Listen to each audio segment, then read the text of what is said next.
Hey, good morning, guys. It's Wednesday, hump day as you guys call it. On my way to the slave pit.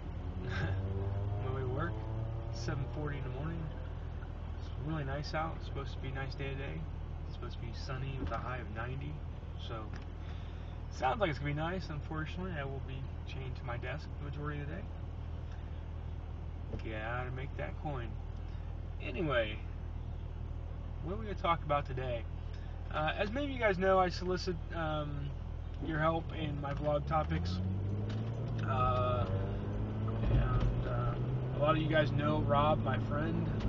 Rob and I play video games almost every night on the PlayStation. And I lean on Rob a lot for blog topic ideas because, frankly, a lot of you guys aren't giving me ideas. The ones that I do get, I try to incorporate, I try to use.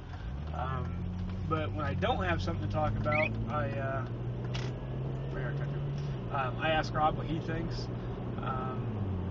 The irony is that Rob is starting to find it increasingly difficult to come up with blog topic ideas as well, and he's not even doing it daily. So yeah, this is not the easiest thing in the world to do, come up with daily topics. But I still do it. So one of the things Rob wanted to talk about, and it's something I guess being a guy, or being car guys that Rob and I both are, is your first vehicle, your first car. Now, I know for some people that's not really applicable because maybe you've never had a car, or maybe you're young and you don't have cars. But at the first I was like, I don't know if that's a great idea. I wasn't sure about it. But then I started thinking about it, and here's how I want to do it. Talk about your independence, when you first gained your independence. And generally that happens around the same time. Wow, the cops must be out heavy today, huh? I got my first car when I was, I think, 16, maybe 17. Honestly, I don't remember. It was a 1978 Chevette. It was a red Chevy Chevette, and that was during the 80s. And my dad, being at the car dealership, took some liberties with that car, and he put some chrome rocker panels on it, and had a heartbeat stripe on it. My friends and I tried to tint the windows, and we only got one of them to tint, the driver's side window. The rest of them weren't tinted. It's kind of where I also developed my love of car stereos. I remember we put a car stereo in there. I had it was a Sony cassette deck with a wired remote control with two big house speakers in the hatchback area that we took the speakers out of the boxes and we just put them in milk crates. We had no idea about sonics or about how sound worked, other than I had a big speaker in the back of the car. And I had some sheepskin seat covers on it. And I thought that car was the bomb when I first got it. Because what it really meant to me was it was my independence, my freedom, allowed me to go places, do things. I had a job when I was that age. I worked at TJ Maxx, which is a clothing store. My very first job I ever had. And I got a paycheck, and man, I tell you what, I thought I was king shit. I thought, wow, look at me, I'm really a mover and a shaker. I've got a car, I've got a job. I was doing really good for a 16-year-old. During the summers, I had jobs. I was making decent money on the summers, and having a vehicle really, like I say, it brought a lot of independence to my life. I was able to go places and do things with my friends.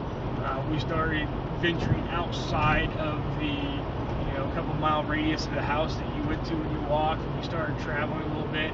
Started driving up to an hour away from the house. And I tell you, growing up in the Midwest, that was a big thing. Going to Indianapolis, which was an hour drive, that was like a major deal back then. Now I don't think of anything of driving 2-3 hours to go somewhere. Back then, man, driving an hour to go somewhere was a big deal. And going to Chicago, which was 2.5 hours away, that was like a day trip. Now, if I lived back there, I wouldn't think of anything of jumping in the car and driving to Chicago.